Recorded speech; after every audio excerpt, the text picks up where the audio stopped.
Well, the 3D printer is working madly away, and it's making me lots of bits and pieces to make my next little creation. This one's going to be exciting if it works.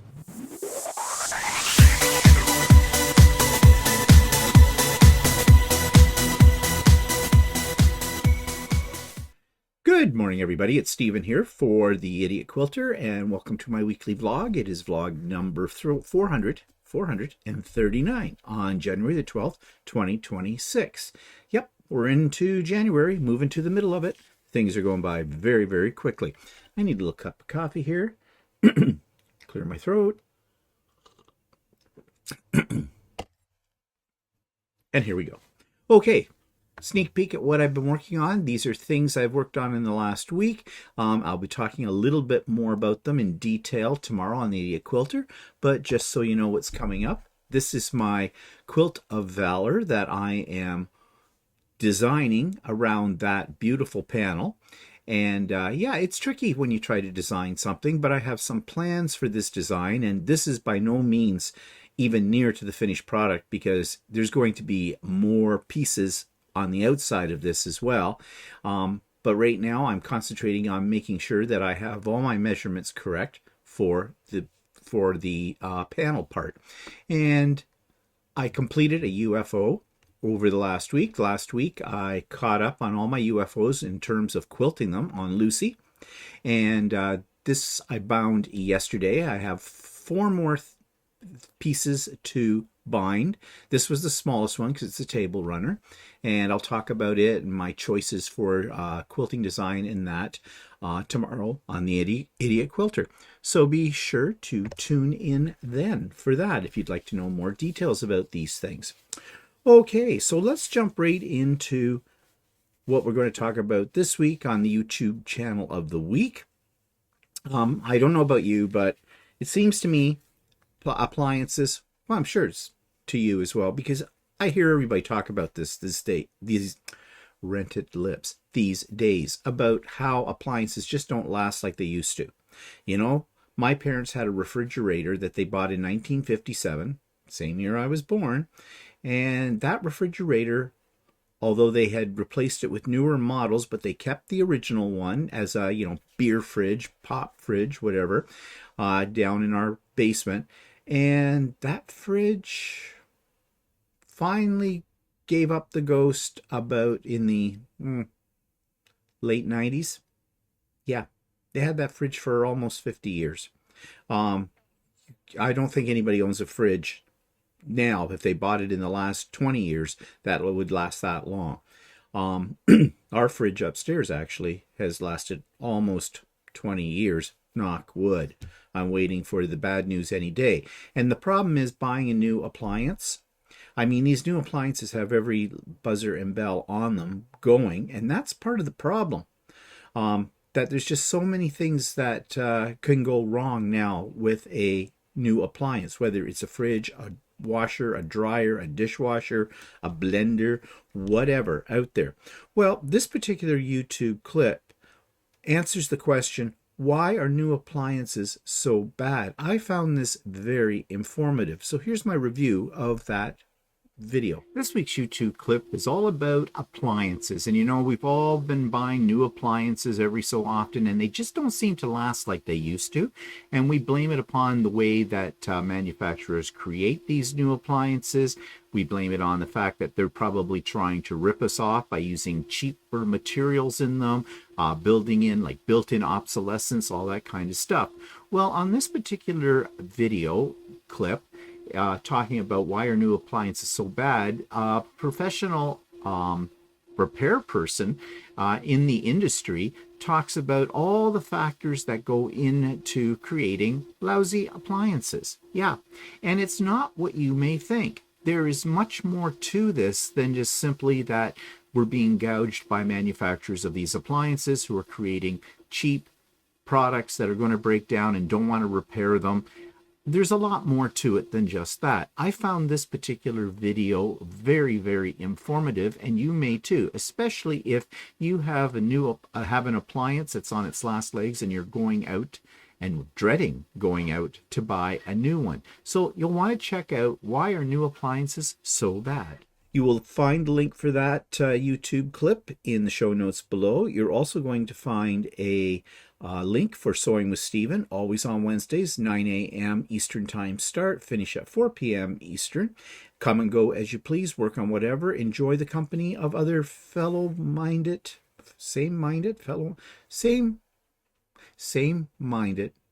fellow quilters and sewers. Excuse me. My brain is a little foggy this morning for some reason, but actually my brain's been a little floggy. Oh God, this is going downhill fast. My brain has been a little foggy since the Christmas holidays. Yeah, we're going to talk about that in a second. You are also going to find links for my friends' channels, and you're going to find a link to my past week's videos as well. So that takes me to what's the weather looking like. And just as an aside, I heard something the other day, and it's very true. You know, when in doubt about what to talk about the weather. And everybody talks about the weather. The weather has become something right up there with politics that we talk about all the time. It's either too hot, too cold, it's raining, it's not raining, it should rain, whatever. Well, today it's snowy. Well, it's old snow. What I mean by that is we haven't had a fresh snowfall, a good fresh snowfall in a while. About a week or so, I say. And this is the time when the snow gets really icky looking. It's not fluffy. It's got moisture in it. The moisture has frozen, unfrozen, frozen again, and that creates like hard, crunchy crystals. You can see where the doggies have been out for their little constitutions as well. Remember, never eat yellow snow. And if there's something a little bit darker than that and looks chewy, don't eat that either. But I digress. So you can see we still have our Christmas lights up. I really like these lights on the side of the house, and they are a thing these days. Now those ones are Christmas lights, but there's these ones you can buy that people in our neighborhood are getting them, and you stick them up under the eaves of your house, and of course they all run from an app on your phone because everything does, and they're really nice. I really like the look of them. So we're thinking when the weather gets warmer, these come down whenever Walter gets around to them, and maybe we'll seriously look into these other types of lights as well for all year round. And the beauty of them too is if you can keep them up all year round, because of the settings on the app, you can, if you want them to look more like Christmas lights, you can do that. And so that saves having to put up your Christmas lights every year. Although I do know there are some people in our neighborhood who never take their Christmas lights down. There's a stigma to that, I think. But anyways, yeah, that's a project. Get them out of the ground. So what's the temp? Well, it's -2. So actually that's what I consider balmy. Anything above -10, I consider balmy out there. And for those of you in Fahrenheit, -2 is actually about 26 to 28 degrees Fahrenheit. So below freezing, but not frigid. No. Although I suppose those of you that come from warmer parts of the country or of the hemisphere, you may consider that cold. So anyways, what's on the forecast? Let's take a look here. Put down my coffee, look at the phone. Okay, so sunrise is at 7:48 this morning. Oh, days are getting longer. Not much. And it looks like the high today is going to be 0. It says, though, right now, it feels like with the wind chill factor, like -10. So when I go out for my walk after this, I better put on my little earmuffs. And there's no precipitation in the forecast today. Tomorrow, though, there's 95% chance of precipitation. And what kind is it? It looks like rain. And okay, no, sorry. It would help if I was looking at my own place, not Brisbane. They're having lovely weather, though. Oshawa again. Here we go. Yeah, we've got precipitation though, 70% chance, but they don't say what kind. Oh, it looks, these little icons are a pain in the butt. Snow. Yeah, the icon's for snow, but I think that's for snow and a mix of snow and, rain. So freezing rain, possibly. Yes, they're calling it a wintry mix. Sounds like you're making a cake. I'm having a wintry mix. Yeah. Um, okay, so whatever. It's winter. And the same for Wednesday, basically. Um, but the highs are going to be plus numbers, like single digit, 3 and 3.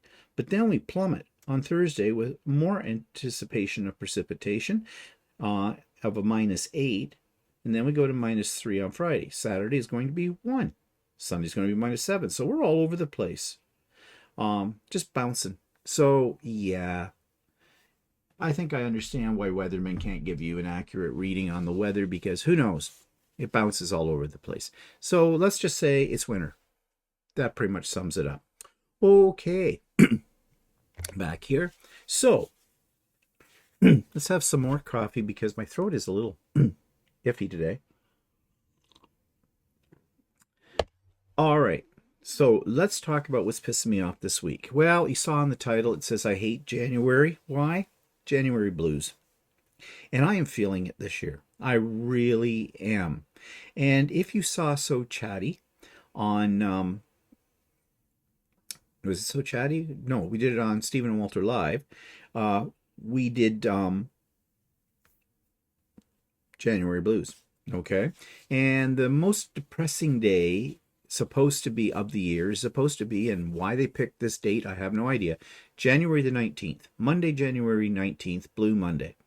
That's when we should all be just staying in bed, cuddled up and crying. Whatever. I'm not planning to do that. But seriously, it has had an effect on me. Now, we talked about the reasons why people might go into a little bit more of a depressed state after Christmas, because it's after Christmas. And there's lots of factors. I mean, the whole month of December, we're gearing up for Christmas, right? We're making plans to see family and friends. We're having special dinners, maybe some special festive parties. We have gift giving and buying, and it just goes on and on and on. There's no time to breathe. And we've talked about the pressures of December before. And then suddenly it's all over. And it's like, boom, and there's nothing. In January, at least here in my country, we do not have any kind of major holidays and no long weekends. The next major holiday, or next long weekend really, for us as Canadians, and this doesn't happen in every province of Canada, is here in Ontario, we have Family Day, and that's in February. So it's a long haul between New Year's and the next more festive occasion, I guess, if you will. So that's kind of depressing. The other thing's the weather. Now that again depends on where you're living in the world, but here in the Northern Hemisphere for us in Canada, it's winter. And you already heard me talk about the weather report and how unpredictable it is, but none of it is like, let's get out in our bikinis there and sunbathe in the front lawn kind of weather. So that's depressing because we also spend more time indoors. Because of the weather as well. So that means we don't get out to see other people, and it's miserable out. And for us, where we live, well, that also means probably shoveling to get your car out. You got to bundle up. I mean, it takes you, if you decide to go to the store, it's not just throw on a light sweater and off you go. You have to, get the boots on, get the coats and the scarves on, get the hats on, the gloves on, get outside, warm up the car, away you go, So, yeah. And we also talked on Stephen and Walter Live about suggested ways to combat SAD, seasonal affected depression, or whatever basically it's based on light deprivation because the days are shorter. We don't have as much daylight, and you need daylight. That's one of the benefits of going out for a walk every day. it's not just good exercise, but it's good, therapy. As I always feel a little better after I've done my walk. But nevertheless, it is affecting me, and I'm pissed off at that. I have lots of things to do to keep me interested, but I have no motivation. Now, having said that, I'm driving myself, like the UFOs, my goal to get those UFOs done. Um, I'm working on plans for my spring retreat. I'm doing this. These are things I keep myself busy. But I'm laying in bed this morning. Now, I'm an early riser, but I was getting up really early for the last, couple of years actually. I was getting up earlier and earlier. I was getting up at 5 in the morning. And for some reason, in this depressed state, I'm now not getting up until after 6. In fact, I'm training myself not to get out of bed until after 6. Because by the time, when I was getting up at 5 in the morning, by the time 2 o'clock in the afternoon rolled around, I wanted to pass out on the couch. And that isn't good. That isn't good. Because then that interrupts my night sleep. Because I'm having what I call the docu nap. And you know what I mean by that, because I've told you about that before. So then, when I do go to bed, I'm not that tired. And I go to bed relatively early. I usually go to bed around 9:30. I read for half an hour, lights out by 10. So my sleep pattern has been disrupted lately too, and that's not a good. And that's also a symptom of this type of year, of this seasonal depression kind of a thing. I have no excitement. I'm trying to look forward to things. And I'm just, it's like, do I want to do that? I mean, even doing this morning, my recording of this, I'm going, why do I do this every week? This takes planning. This takes up some of my time and the whole bit. But you want to know something? If I didn't do it, I would feel isolated. And that's also a problem with this kind of seasonal depression, too. So the other things are on a vaster scale, and it's affecting all of us. Is the world coming to an end? Is this whole Trump thing? And I know some of you don't like me talking about politics, but so fast forward a little bit. I'm not going to talk about it much. Not yet. But it's very depressing. You get up every morning. You turn on the news. I like to turn on the news, the national here for me, which is, nationwide for Canada, and see what's going on in the world. It's never good news. Never good news. And it's all coming out of the States. It has to bother everybody. And it just is like, is there any hope left in the world? And that, when you start thinking that way, that's serious depression. And so I'm trying not to think that way, but it's hard. So what am I doing? I'm pissed off with myself for allowing myself to fall down this hole. I mean, let's put things into perspective. I can't do anything about what's happening out there between governments. Yes, I can protest them. I can talk about them amongst other people. I can try to inform myself about the issues and stuff like that. But the bottom line is, I can't do anything about it. Well, I can do one thing. I can not go into despair thinking that way. I shouldn't think I can't do anything. I can do something about the way I perceive what is happening. Look for the silver lining, if you wish. I can do that. What else can I do? I can keep myself busy, have goals, work towards my goals, simple goals, realistic goals. I'm not talking about things that are going to take a lot of time, a lot of effort, just simple little goals, maybe day by day. Like, I have a little schedule for every day. Well, it's not really a schedule. It's a list of things I would like to get done. But I try to keep it very simple, and I try to keep it very manageable, because, you can make lists and they can be a mile long. And if you don't do everything on your list, you feel like a failure. No, you're not a failure. It just means you overplanned. So cut back a little bit. And that's what I'm going to do.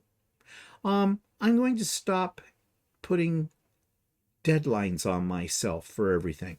That comes from my background as a teacher because everything had a deadline. You know, kids' assignments, things like that, stuff I had to do. I'm retired. Enjoy that. The time is mine. Don't have any deadlines. The only deadlines I have are those that I impose upon myself. So you can still impose deadlines on yourself. Just give yourself lots of time to complete them. And if you don't make the targeted date, is it going to alter your world that much? Like, put it all into reality. Be reasonable with your expectations. Maybe try a few new things. You know, get out a little bit more. You know, the walks for sure.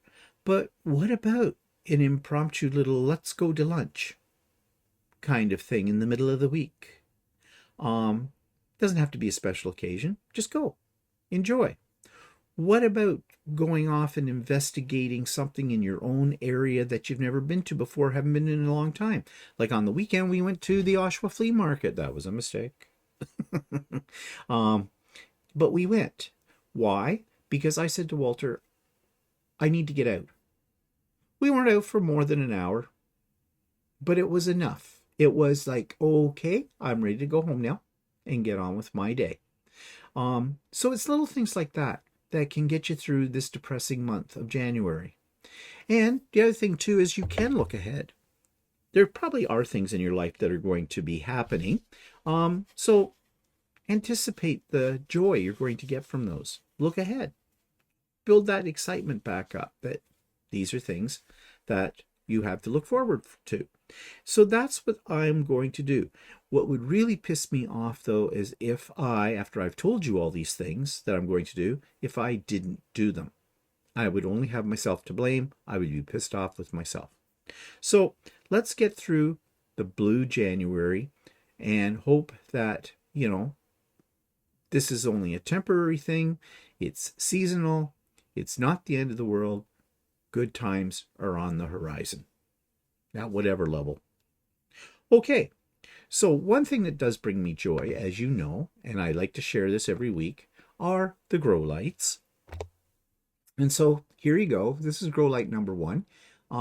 Lettuce is coming up. We have some new shoots of lettuce, but we got to start eating this. I have a bad tendency to use the bag salads we get at Costco because I really like the bag salads from Costco. They're the ones that have like kale in them and cabbage and stuff like that, the different ones. And I really like them. And they're also quick. When you make a salad, hey, open the bag, dump them in a bowl. Hey, couldn't be any easier. I usually doctor them a little bit with, some fresher vegetables, some peppers, some tomatoes, that kind of thing. Even throw in a little cheese every now and then, or if you want something a little different, crumple up a few nacho chips and throw those in. Ole, taco salad. But we do need to be munching away on this, and because we have more. And we do have some basil as well. We have basil out in the Grow Light 3 as well. So yeah, I can make more pesto, but I have some pesto in the freezer that actually our next door neighbor made and gave us a couple of jars of, and it's very, very good. But I could do that. I like to throw the basil in the salad as well. Haven't been doing that lately either. Got to get back into the swing of doing that. But here is Grow Light 3. Now, this looks a little bit more cleaned up than the last time you saw it. The tomatoes are looking a little weird, but they're still producing. So as you can see, there's some green ones, a few red ones on there. Walter's been picking them off. But over here are pepper plants. Now, Walter transplanted this one because he felt it was getting like root bound. It is a very healthy, I don't know if that's healthy or not. The leaves are going a little funny on it, although there's new leaves growing. We're wondering if it's, there's a little bit drafty there or something. It might be getting a little cold, although it's not all that drafty, but maybe for them it is.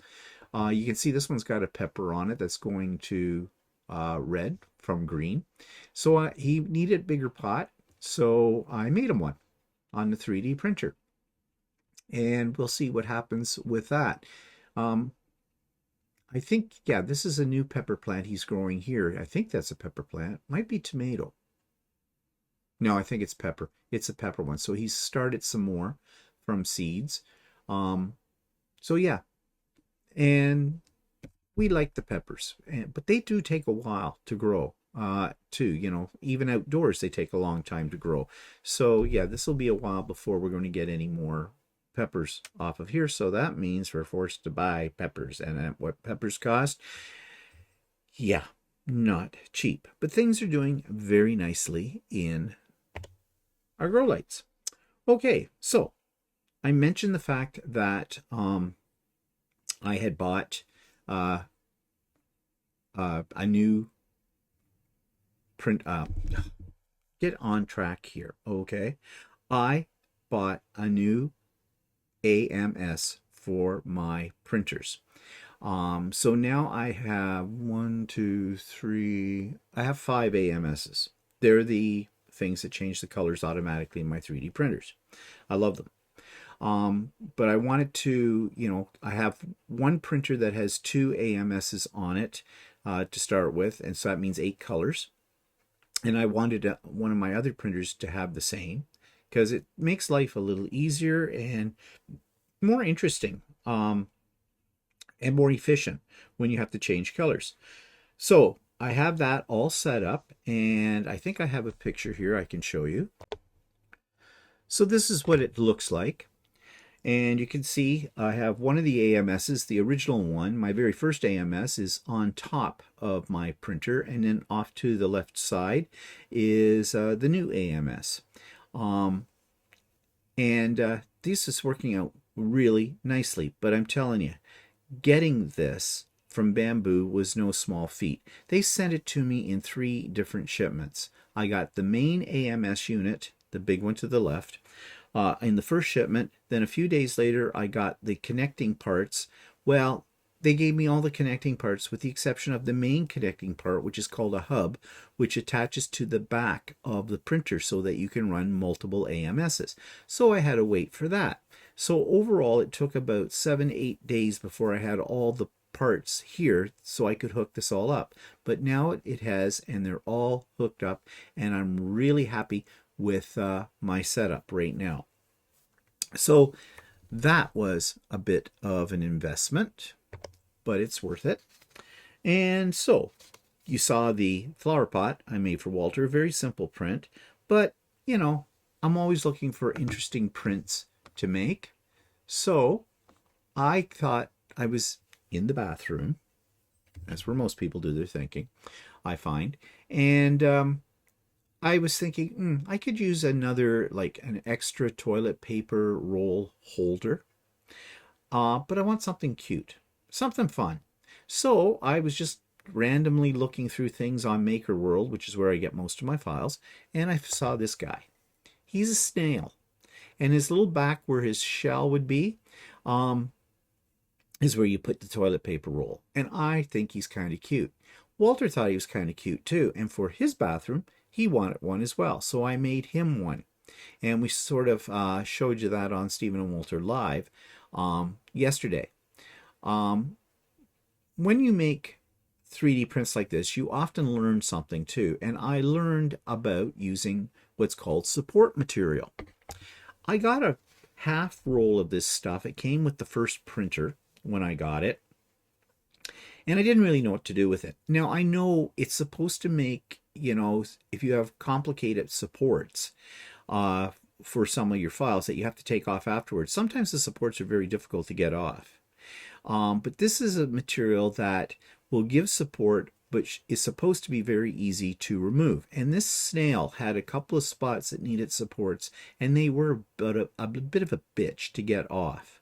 So I decided when I made his snail, not this one, but similar to this one, I would try the support material. Well, I did.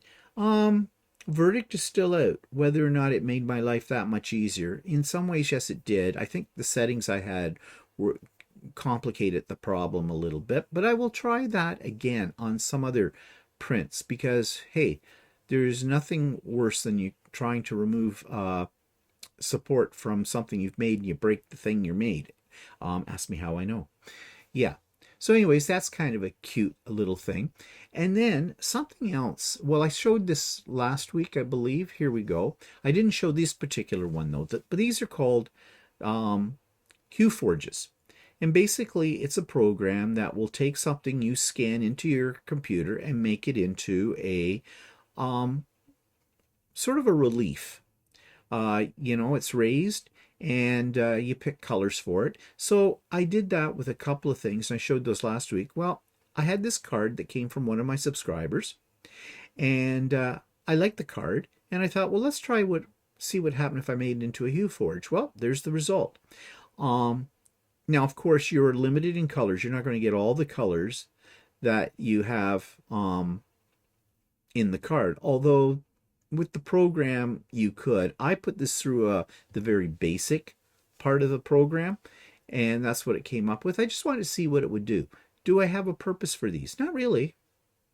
No, don't have one. But then, do I need a purpose for 3D printing?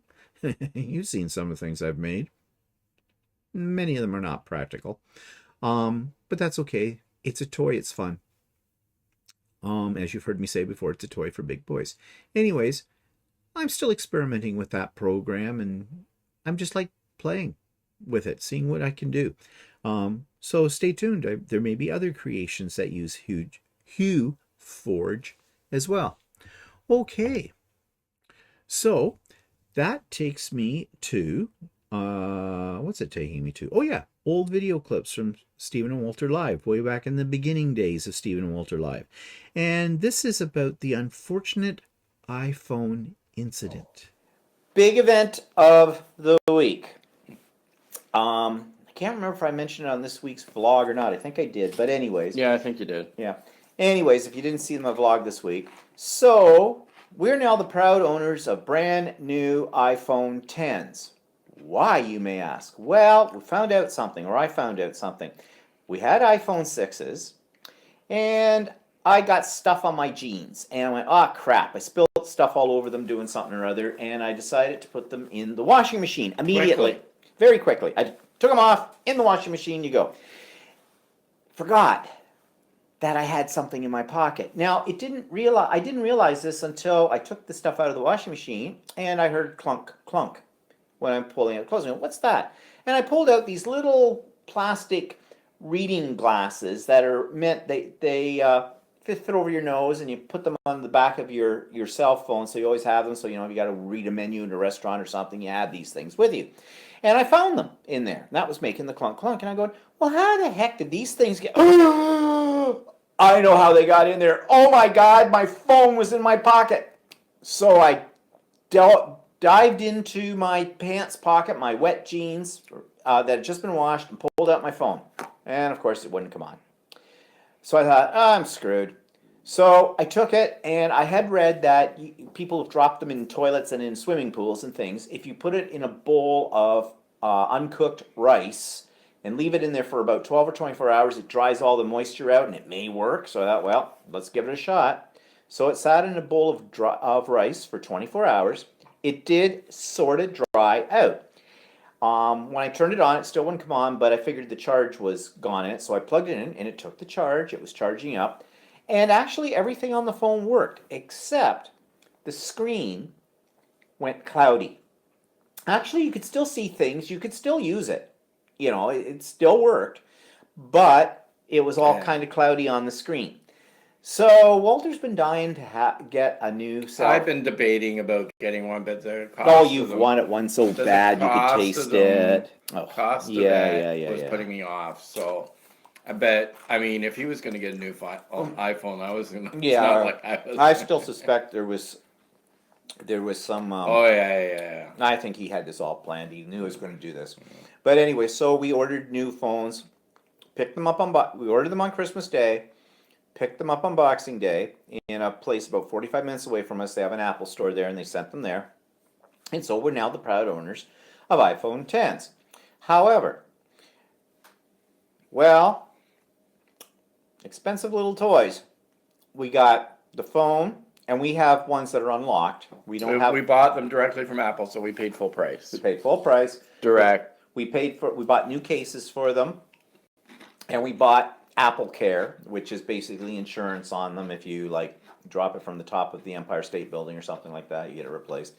All that in total with the tax came to just slightly over $2,000 each. Yeah. But I do love my new phone. It's right here. Here it is, people. It's what I'm looking at when I see your comments and everything. I do love my iPhone. So it takes me to events in the past week. Well, there really hasn't been any.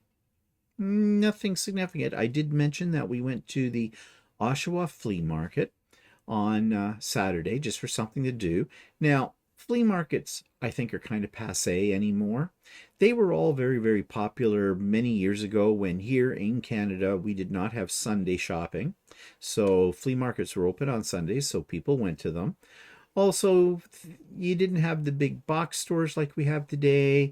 You could get, people weren't Amazon shopping, all that kind of thing. So flea markets had more of an appeal.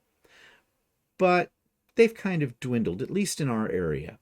But there is one in Oshawa. Now, they claim it's the biggest one in Canada. I beg to differ. I don't think it probably is.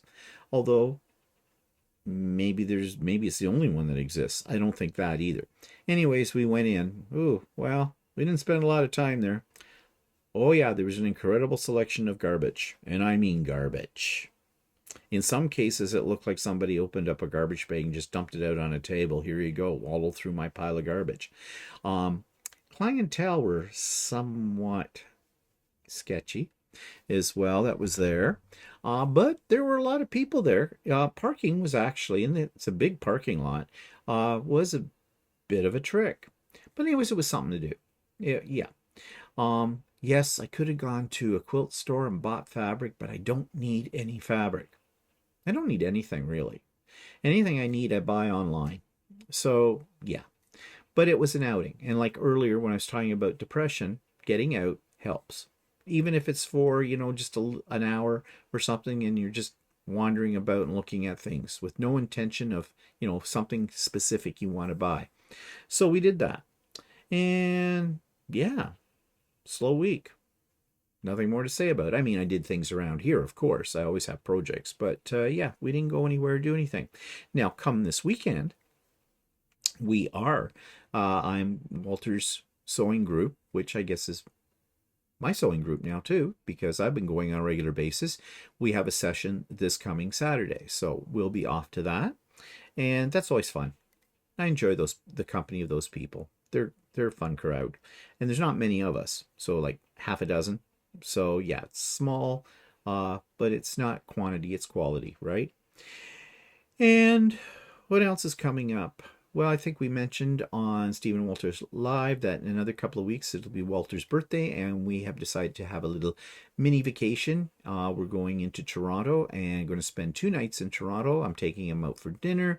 We've got a couple of things we want to see and probably just play tourist and wander around the city. So I hope the weather is decent.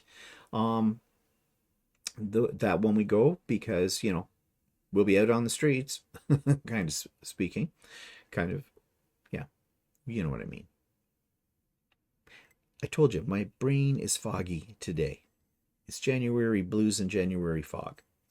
So just as a final note, and I'm going to get serious for a minute because this is part of my January blues, and I'm sure it's part of everybody else's. I'm very sad and disappointed at the people of the United States. Well, the government of the United States. Yes, this is going to be politics. You may want to turn me off now. But the terrible thing that happened in Minneapolis with the killing of an innocent person by ICE agents. I feel so sorry for you Americans. What a time to live in the United States. That a-hole, that's your president. Well, there's a lot of Americans who have been putting things up on YouTube and saying that they're just so ashamed and so saddened and apologetic to the rest of the world for what is happening. He knows no boundaries.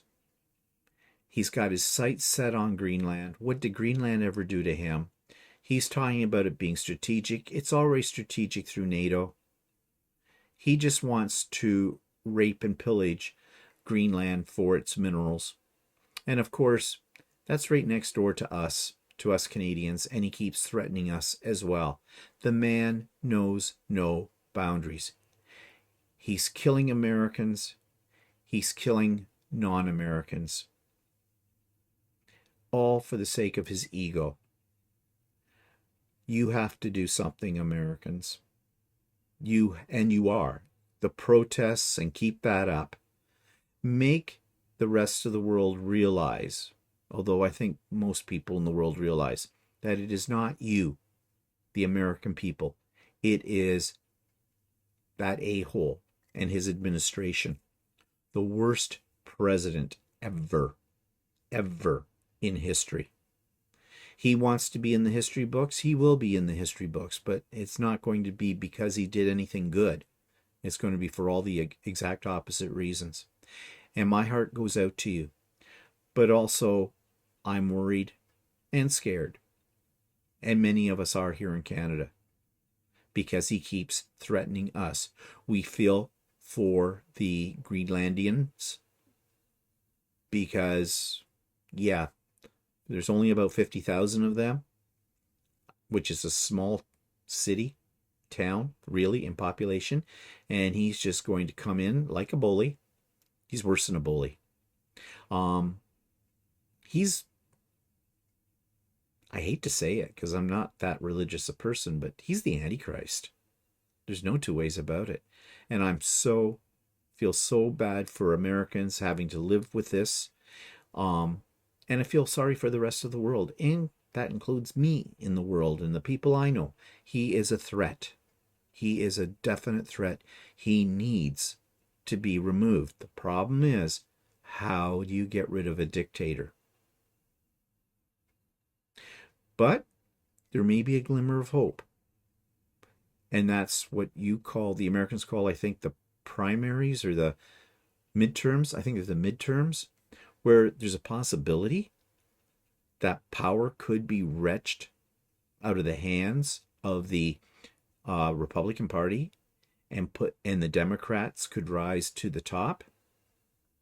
And I hope, if that does happen, that the Democrats are a little bit more clever than they were during the election that put Trump into power, because part of the blame, in my opinion, goes to the Democratic Party. They dropped the ball majorly in that election. But speaking of elections, will Trump allow you to have midterms? I mean, yes, people can say it goes against the American Constitution if he doesn't, and all that kind of stuff, against the law.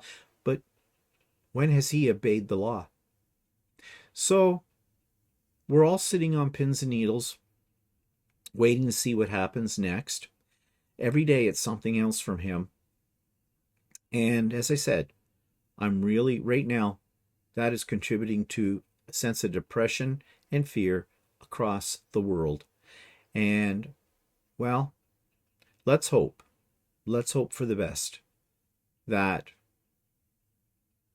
somehow, some way, the American people will rise up against this tyrant and reestablish order, democracy, and everything else that Americans used to stand for.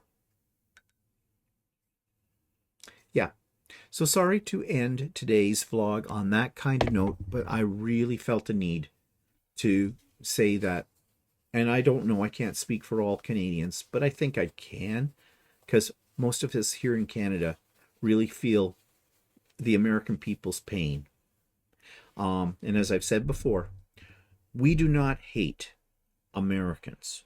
We hate the American tyrants that are in control of your government. It's not the average person. Anyways, on that note, I hope you have a good week, and let's hope for nicer weather. Let's hope for no depression, and let's hope for a happy January. We'll talk to you later. Bye.